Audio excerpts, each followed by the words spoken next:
All right, hello everybody, and welcome to another episode of Wildlife Wednesdays. I'm Dayron Shavers. I'm happy to be able to provide this for you. So, as we know at this point in time, it is currently October 9th of 2024. With that in mind, there's also a lot going on in nature, as always, right? So, it's something to think about. Nature's always moving,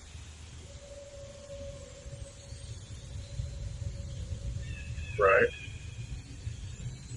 And a lot of times you can pay attention to it or not, but nature's still going to do its thing. So that's something for us to remember.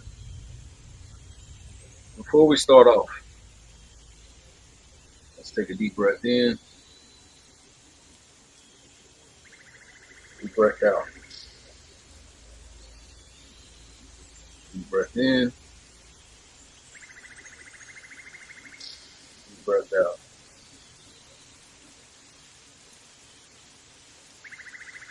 Nice. So we're going to start off with a tip and a quote that can really help you out no matter where you are in your day, in your life, is this. Is that always remember that nature has a way of placing us where we need to be. Again, nature has a way of placing us where we need to be. What does that mean? You ever heard the term of being in the right place at the right time?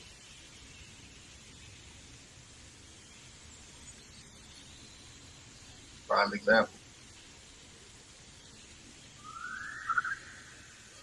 So many times in traveling to different conferences or events,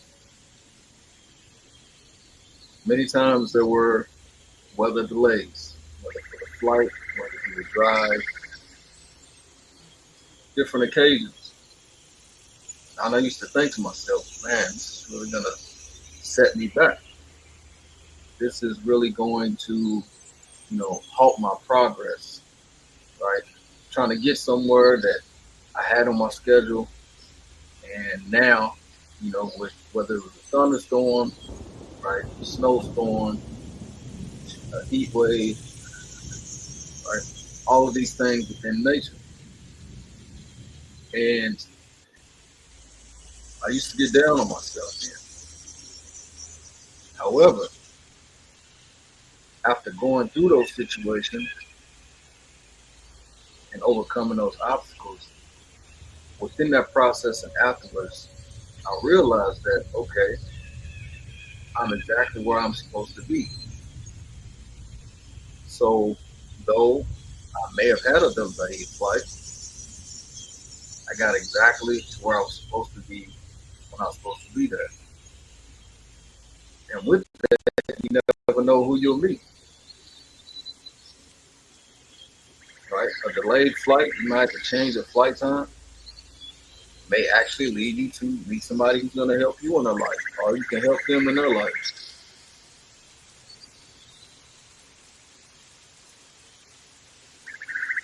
Could lead you to an opportunity.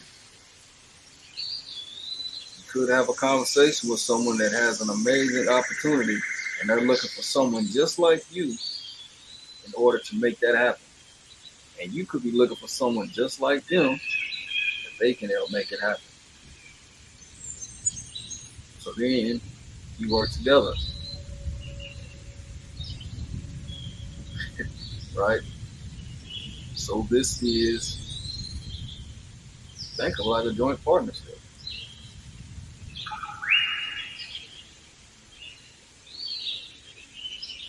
This happens in nature as well, right? Many birds may perch or put themselves on many grazing animals that eat grass, right, or vegetation. And the birds are able to feast on, the insects. So they're able to get food. And in turn, the actual animal doesn't have to worry about so much of bites, could help prevent disease. So this is a partnership in nature. So going back to what we talked about, how nature can put us in places of where we're supposed to be. It's a prime example. Could help you meet a friend. Could put you in a situation where you're able to help someone in need. So again, nature has a way of placing us exactly where we're supposed to be.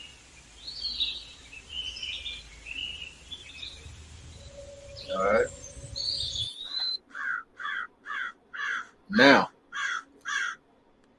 as we go into the news, into the nature field, what's going on? So currently, we have Hurricane Milton, which is right now finest in North America, around the Gulf Coast, maybe parts of Central America as well. It's mainly in the coast, Gulf of Mexico. And right now, it's moving about northeast to eastward, direction-wise. It's actually looking to make landfall in Florida, possibly today or tomorrow. Now, it's currently a Category 4, which hurricanes are classified into what we call the Saffir-Simpson scale. So it has 5 categories, and each category is divided into the wind speed. The higher the wind speed, the higher the category, the more damage can be done. So currently it's at a Category 4, right?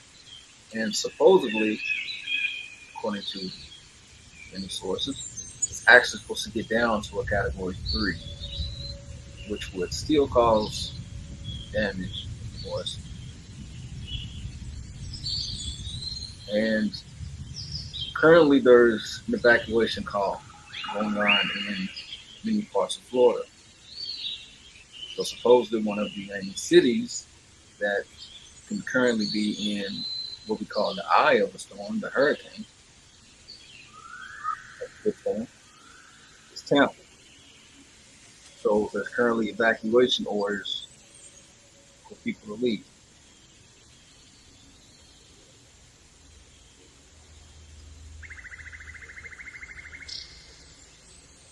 So what's something to think about? If you're seeing this and you're there, please find a way to shelter and evacuate. Do what you really can in a situation.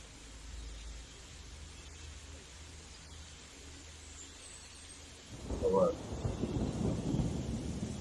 So with that, I want to break down a little bit into some of the things that make a hurricane, right? And we call some of the basic ingredients of a hurricane. It usually starts in a large body of water, right? So Gulf, the ocean, you get it right. And usually the ocean surface's temperature gets higher than about 27 degrees Celsius. So you have a mixture. So keep in mind that hot air rises, low air sinks. So the low pressure, or the low air pressure begins to spin horizontally. Again, as this is happening, the hot air is rising. You usually have rain clouds, and over time, it begins to spiral.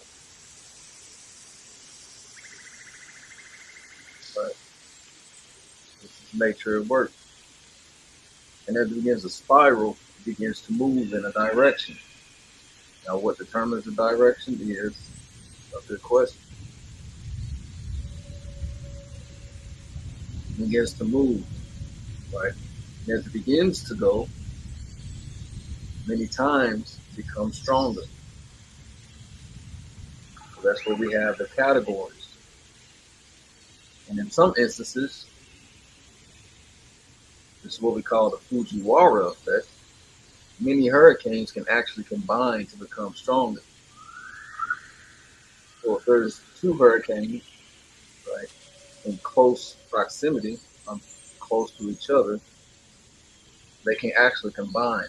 So we'll say if there's a category 2 and a category 3 hurricane, right, miles within each other, they can actually combine and possibly remain a 3 or rise to a 4.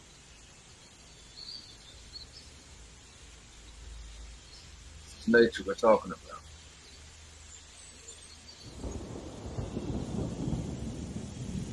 Something to think about. And with hurricanes, different weather can happen, right? Cause tornadoes, which in Florida, actually, several have been reported. So not only do you have to worry about hurricane damage, storm wind, rain, storm, you also have tornadoes that can take place.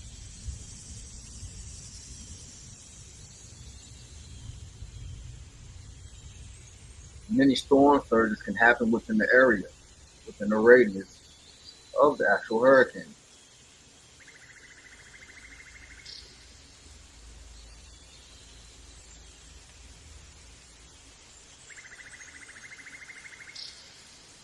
So that's a lot.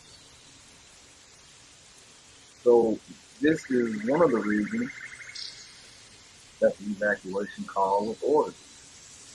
And according to many meteorologists, this could possibly be the strongest hurricane in Florida in the past century, 100 years. Now, of course, it's according to data, speculation, nothing is certain. Certainly hope that it doesn't reach that for the fact that many people are still there. So I just want to provide the information. Be sure to research on your own and check it out.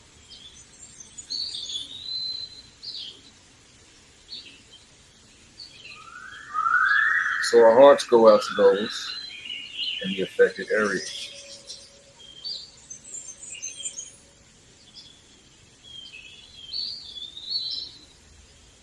Now,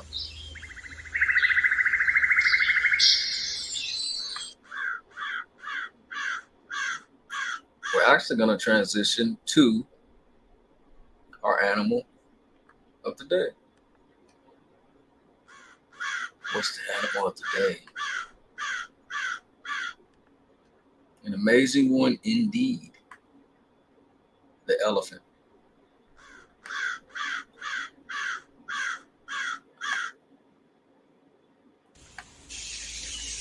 Now, elephants indeed are very majestic, very powerful, and yet actually being close to one can actually sense like the wisdom that they carry. In many indigenous cultures, they're looked at as a symbol of strength, wisdom, nobility. They are respected.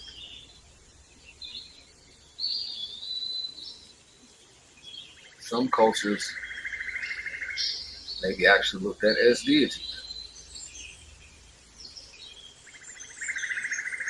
In the Hindu culture, the actual deity Ganesh as the head of the elephant. Look it up. And it actually represents the wisdom to push through obstacles.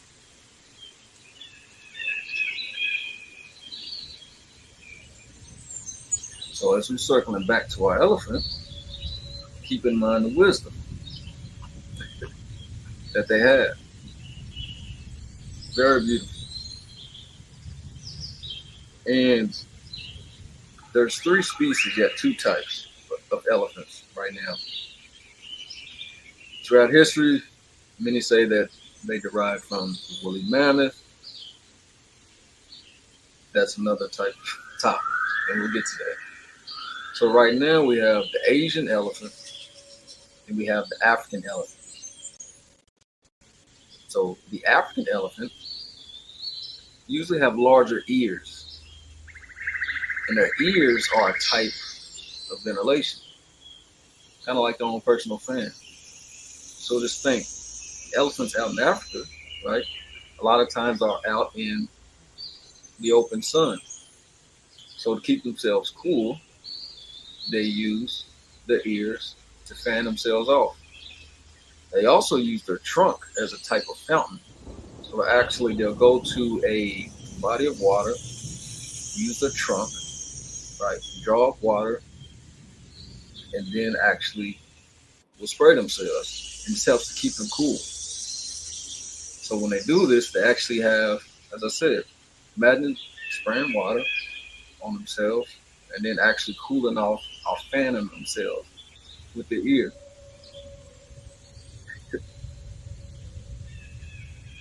But to me, this is amazing that whether they have evolved or it's how they originally are, that they're able to do this, have their own ventilation system. How many of us use fans or, you know, uh, cooling systems in our home? They have their own natural way built in. Yeah, pretty dope. Now, the Asian elephant gets around 8,800 pounds, whereas we have the African elephant. One is the African bush elephant, and one is the African forest elephant. Obviously, the African forest elephant spends more time in forested regions.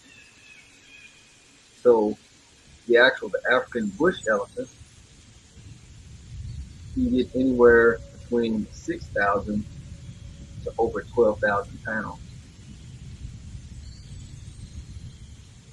Same as African forest elephant, between 6,000 to over 12,000 pounds.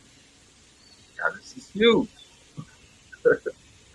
right? So, if you ever heard the term of, you know, charging bull elephant, which a bull are the males, pretty much when elephants come, they're coming with some speed and adrenaline. The best thing will be to get out of the way, right? Usually when elephants go to the water holes, right, to whether it's a pond, a lake, something to drink water, if animals are in the way, they'll get out of the way. Now you have a herd of elephants.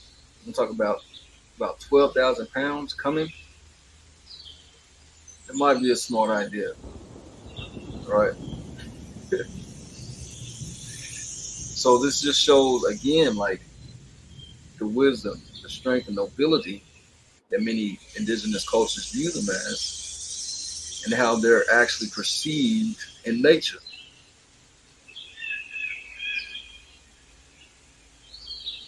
Now you see, and they're actually run by a matriarch.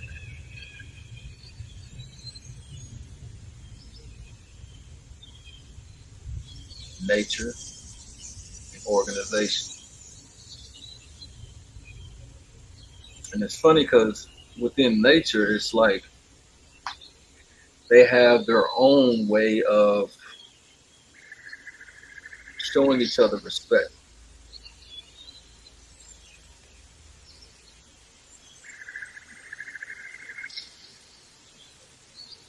Right? As I said, the elephant comes to the watering hole. A herd of elephants are moving towards a direction. They're moving. Many predators will move out of the way. Now they'll go for, of course, try to go for the little ones. The calves are, the sick and injured elephants, and in many cases. However, a herd of healthy elephants, that actually band together and works together, nah, we're gonna go somewhere else and try. So this is the way of the elephant, how they demand respect in their environment.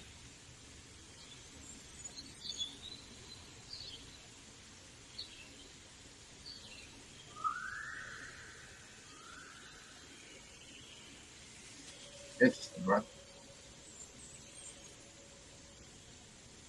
So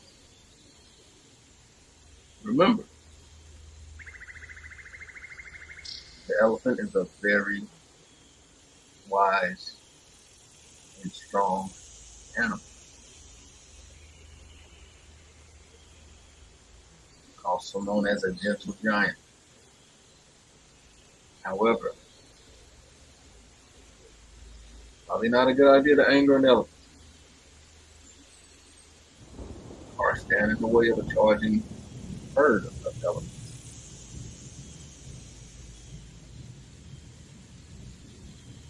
Hold on to that information.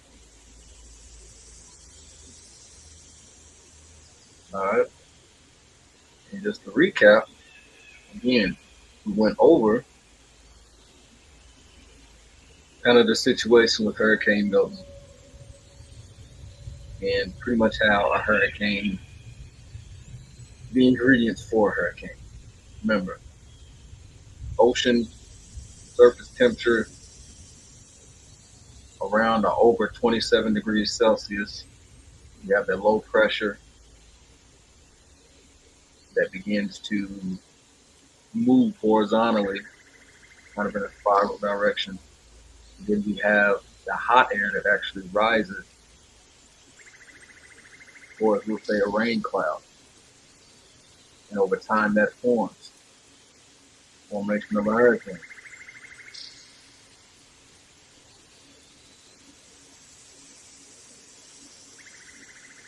And remember that nature has a way of placing us where we need to be.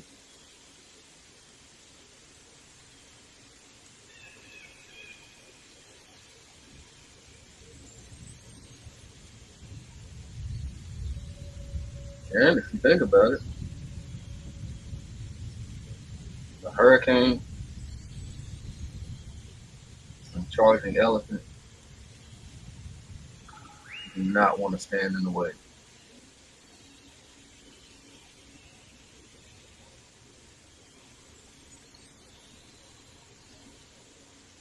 So with that, thanks for tuning in to this episode of Wild Wednesday. Be sure to tune in for a lot more episodes coming. A lot of great content, educational opportunities. And we're just getting started. This is just the beginning. Start of the journey. A lot more. So again, be sure to tune in. Check out the Aniverse Network podcast.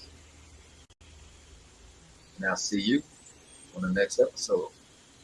Peace.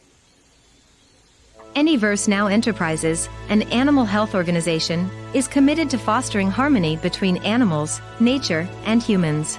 We offer a range of services, from Reiki and therapy to comprehensive education, empowering pet owners and communities to coexist in harmony. Join us in creating a world where animals, nature, and humans thrive together. Visit our website at dayronshavers.com to discover how you can be part of this transformative journey.